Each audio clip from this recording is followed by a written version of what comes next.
Welcome to another thrilling story recap. Today, we dive into a tale of courage, loyalty, and a journey that shaped the destiny of the Lion King's pride. So grab your popcorn, because this one's going to tug at your heartstrings. The movie begins by introducing Simba, the Lion King, who is happily married to Nala and has a young daughter named Kiara.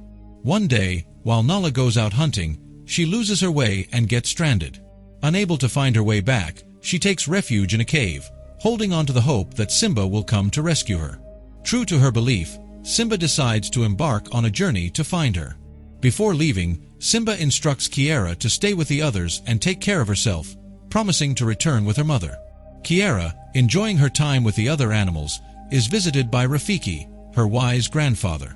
To cheer her up, Rafiki offers to tell her a story. "This is the tale of Mufasa," he begins, "a lion who was once a wanderer but eventually rose to become a king."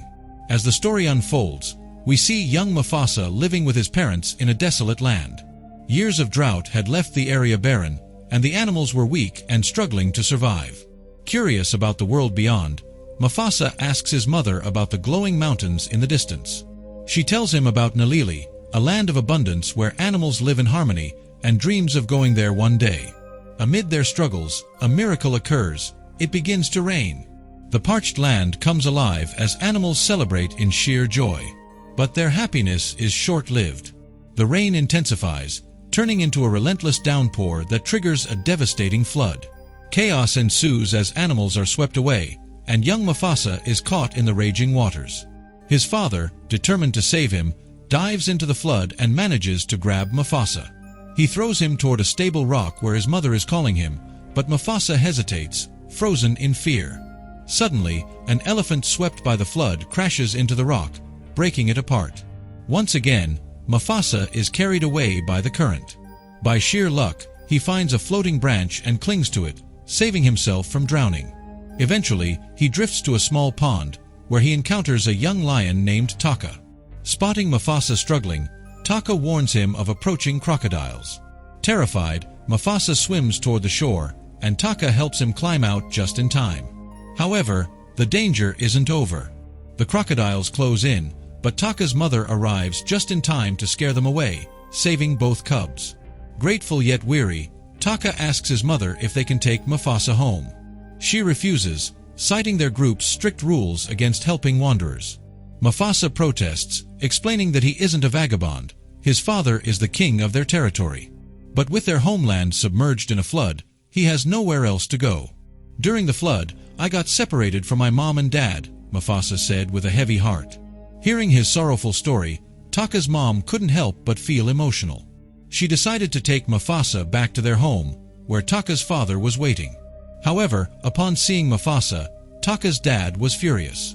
"We don't take in vagabonds," he declared angrily. He reminded Taka's mom of their group's rules, which strictly forbade sheltering outsiders. But Mufasa stood his ground. "I'm not a vagabond," he insisted. "One day, my mom and dad will come looking for me.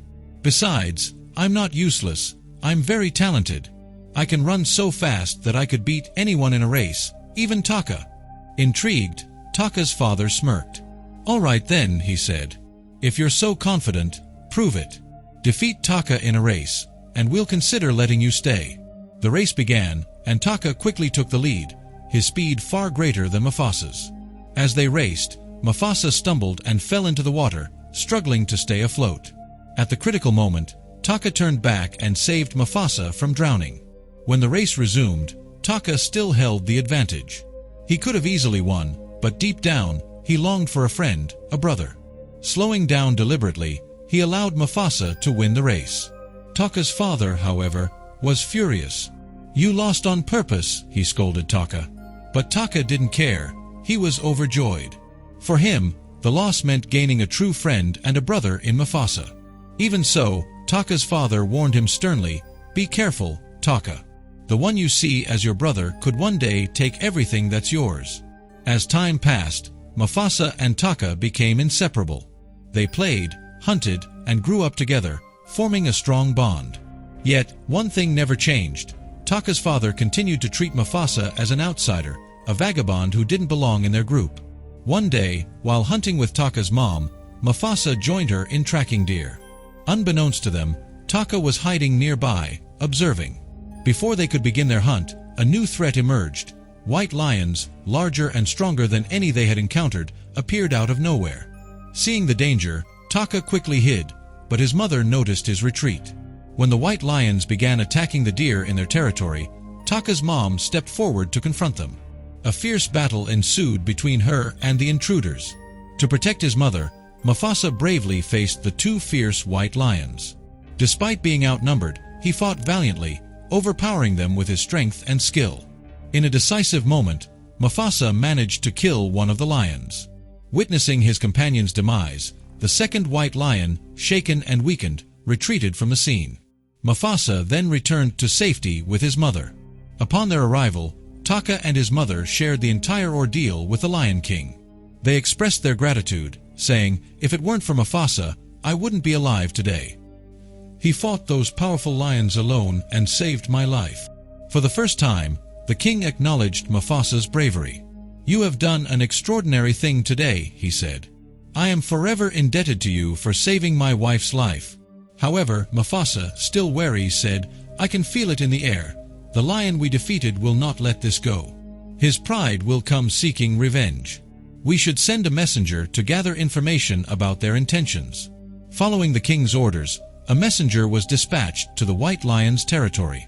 Upon arriving, the messenger discovered a shocking truth. The lion Mufasa had killed was the king of the white lion's son. Enraged by his loss, the white lion king burned with a desire for vengeance. Before taking any action against Mufasa, the white lion king turned on his surviving companion. Realizing that the other lion had abandoned his son in the fight, he killed him in a fit of rage. This act showed just how ruthless and powerful the white lions were. When the messenger returned, he reported the grim news to Mufasa's group. The white lions are not only merciless but incredibly powerful. Their strength is unmatched.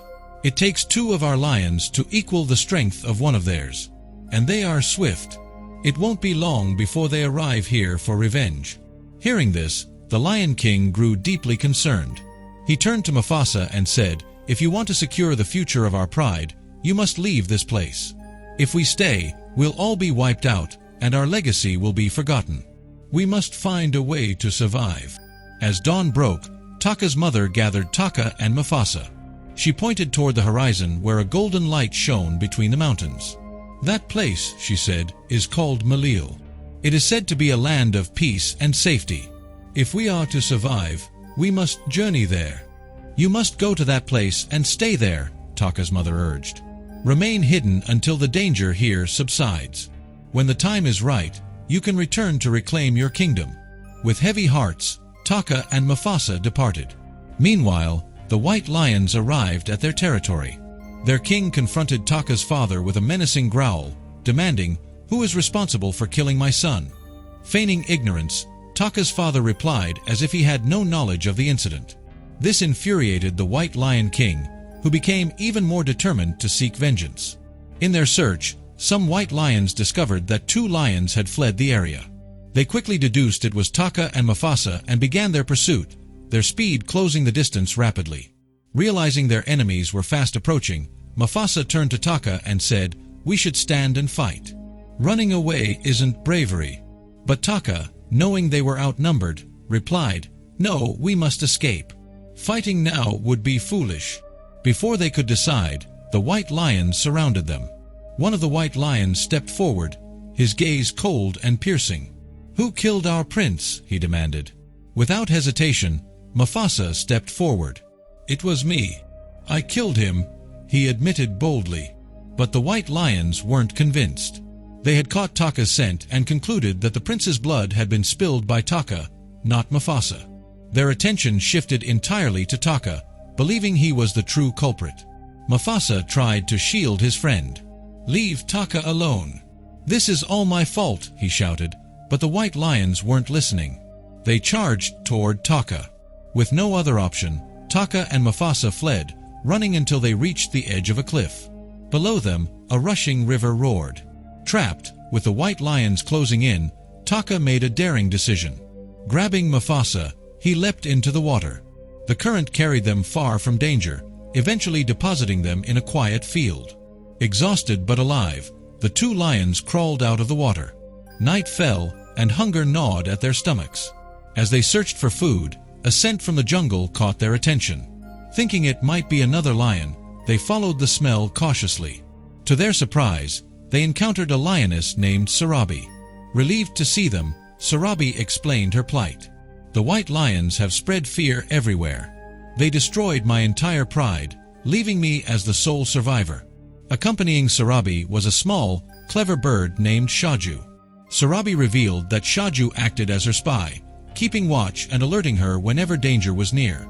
Shaju was not only a loyal companion but also her protector, helping her evade the white lions time and again. As the three talked, they discovered they shared the same goal. Sarabi, too, wanted to journey to Malila, a safe haven where she could finally find peace. Together, Taka, Mufasa, and Sarabi decided to continue their journey, united by their shared hope of reaching the sanctuary of Malila. Determined to stay united, the group pressed on with their journey. As they traveled, a familiar scent reached their noses, the smell of food. But it wasn't just any food, it was the unmistakable scent of monkeys. Mufasa, who had dealt with these creatures before, led the way cautiously. It was among this group of monkeys that Mufasa met Rafiki for the first time. Rafiki, a grumpy and wise lion, didn't share the same fondness for monkeys. He'd been kicked out of their group long ago. The three lions approached him, and before they could even think about making a meal of him, Rafiki stopped them with a surprising revelation. "I know the way to Malila," he said confidently. Mufasa and Taka exchanged skeptical glances, unsure of Rafiki's intentions. Mufasa pressed him, "Tell us the truth." Rafiki, though a bit evasive, responded, "I used to live there, but now I'm on my way to Malila because my brother lives there." Of course, the brother part was a lie, but Rafiki did indeed know the way. Reluctantly, the three lions allowed him to join their group, hoping he would lead them safely to Malila. With Rafiki's guidance, they continued their journey. The morning sun rose, and the wind whispered warnings. Rafiki sensed the white lions were still in pursuit. He believed they were after his bloodline, determined to finish what they started. "I can't let you rest here," Rafiki warned, urging them to keep moving. Taka, however, felt an unusual connection to the grumpy lion and shared his admiration. "I like Rafiki," Taka confessed to Mufasa.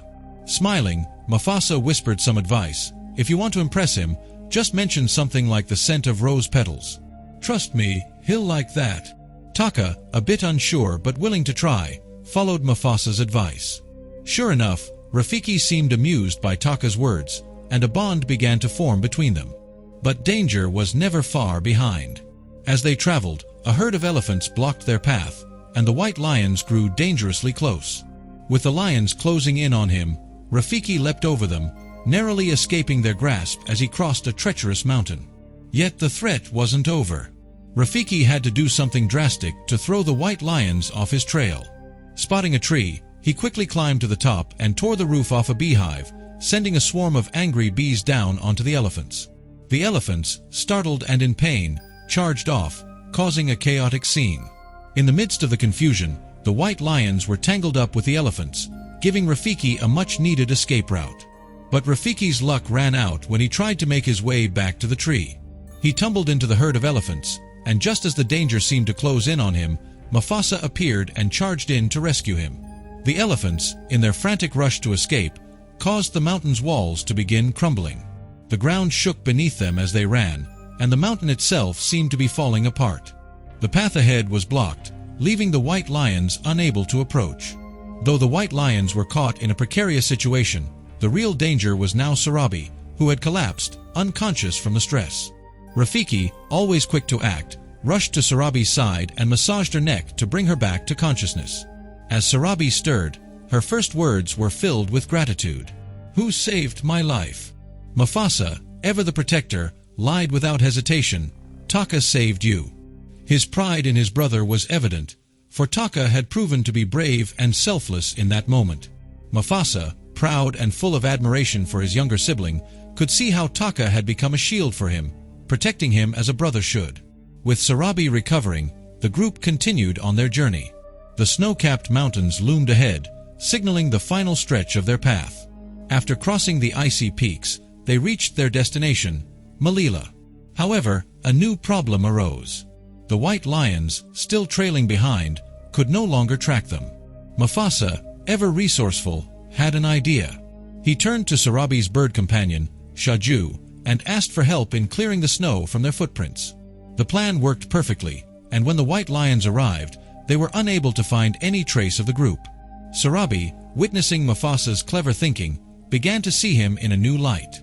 She realized that it was Mufasa who had saved her life earlier, not Taka as he had claimed. The scent of flowers on Sarabi's coat had also caught Mufasa's attention, and it seemed a subtle bond was forming between them. But Taka, ever the jealous and insecure brother, began to suspect Mufasa's actions. He believed Mufasa was betraying him and that Sarabi was growing too close to him. Taka's anger flared when he remembered his father's warnings about Mufasa stealing everything from him. In a fit of rage, Taka approached the white lions and demanded to know who had killed Mufasa. Sarabi, still caught in the whirlwind of emotions, whispered that Mufasa was the one responsible and that she would help the white lions catch him, seeking revenge for the life he had saved. Taka, blinded by jealousy, decided to follow the trail of Sarabi's footprints in hopes of finding Mufasa and finally ending this rivalry. Unbeknownst to Mufasa, Taka's jealousy and growing animosity had already set the wheels of vengeance in motion. When morning came, Mufasa and Taka finally reached Malila. Mufasa couldn't contain his joy as he looked around, amazed at the peaceful land before him. He had long dreamed of visiting this place, often asking his mother about it. Now, seeing it with his own eyes, he marveled at the harmonious life of the animals there. Yet, beneath the surface of this peaceful place, tension simmered, and the battle for control and loyalty was far from over. There was no real confrontation between Mufasa and Sarabi, but Sarabi couldn't help but feel intimidated by Mufasa's overwhelming presence. Meanwhile, Mufasa remained deeply troubled by the looming threat of the white lion, unaware that his own brother Taka had secretly orchestrated the whole situation. In a tense moment, Mufasa clashed with his own inner turmoil, only to be pushed back by his brother, who coldly revealed the truth. Taka was the one who had led the white lion to them. The shock of the revelation hit Mufasa hard, leaving him devastated. As Mufasa tried to make sense of it all, the white lion attacked, sending Mufasa tumbling down the mountain.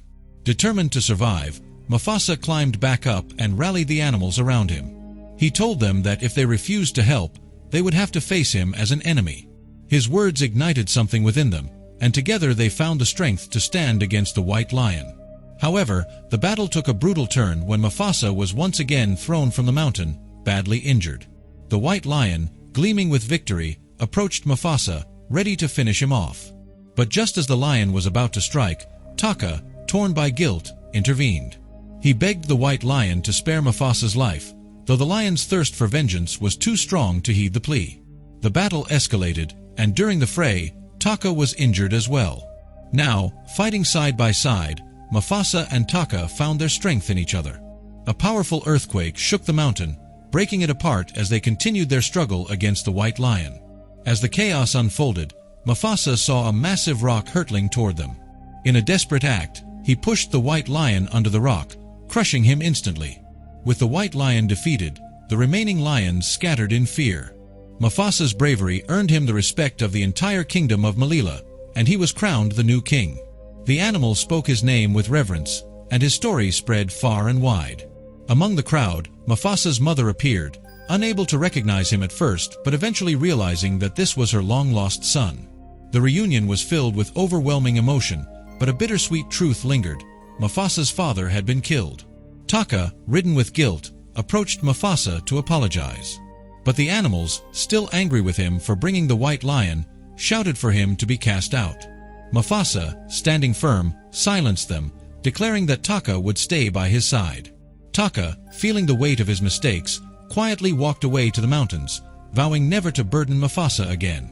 The tale of Mufasa's courage and forgiveness was passed down through the generations, with Rafiki telling it to Kiara. As the story came to an end, Kiara's father brought her mother to meet him, and in a heartwarming revelation, Kiara discovered that she had a brother. Surrounded by love and joy, the story of Mufasa's triumph and sacrifice concluded, leaving a legacy that would never be forgotten. With this, the movie ends. If you liked this video, then do not forget to subscribe to the channel after liking the video.